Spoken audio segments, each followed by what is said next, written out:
83 விழுக்காட்டு இளைஞர்கள் வேலையில்லாத திண்டாட்டத்தை சந்திக்கின்றவர்களாக இருக்கிறார்கள். India today is more unequal than it was under the British.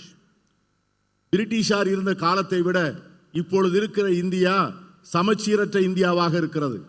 21 Indians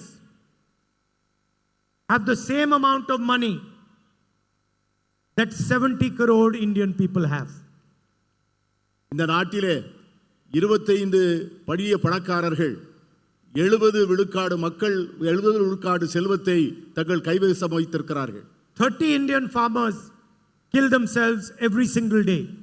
ஒவ்வொரு நாளும் 30 இந்திய விவசாயிகள் தற்கொலை செய்து கொள்கிறார்கள். And yet the Prime Minister is not ready to forgive their loans. ஆனால் இந்த நாட்டினுடைய பிரதமர் அவர்களுடைய கடன்களை தள்ளுபடி செய்ய தயாராக இல்லை. But he can give 16 lakh crores to the richest Indians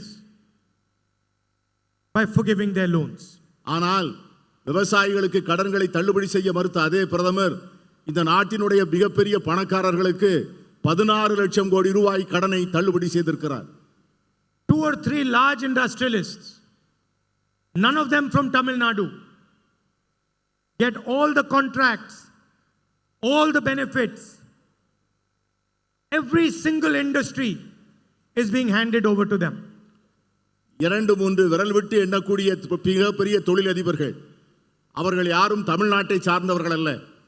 அவர்கள் இந்தியாவில் இருக்கக்கூடிய அத்தனை அரசு ஒப்பந்தங்களையும் அத்தனை அரசு வழங்குகின்ற மற்றவித வசதிகளையும் அவர்கள் மட்டுமே பெற்றுக்கொண்டு அனுபவித்து வருகிறார்கள். Just because Mr. Adani is close to the Prime Minister and helps the Prime Minister, the ports, the airports, electrical power, wind power, solar power, defense industry, all of it is handed to him.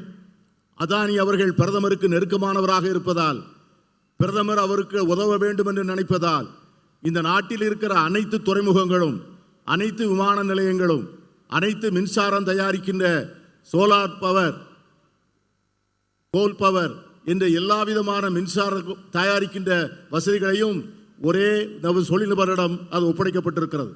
And the entire small and medium industry has been destroyed by demonetization and a flawed GST. இந்த நாட்டிலே இருக்கிற சிறு குறு நடுத்தர தொழில் அனைத்தும் சரக்கு மற்றும் சேவை வரி விதிப்பினுடைய அநியாயத்தினாலும் பணமதிப்பிழப்பு நடவடிக்கையினாலும் மிகவும் சீரழிந்து போயிருக்கிறது. செய்திகளை உடனுக்குடன் தெரிந்து கொள்ள உடனே சப்ஸ்கிரைப் பண்ணுங்க.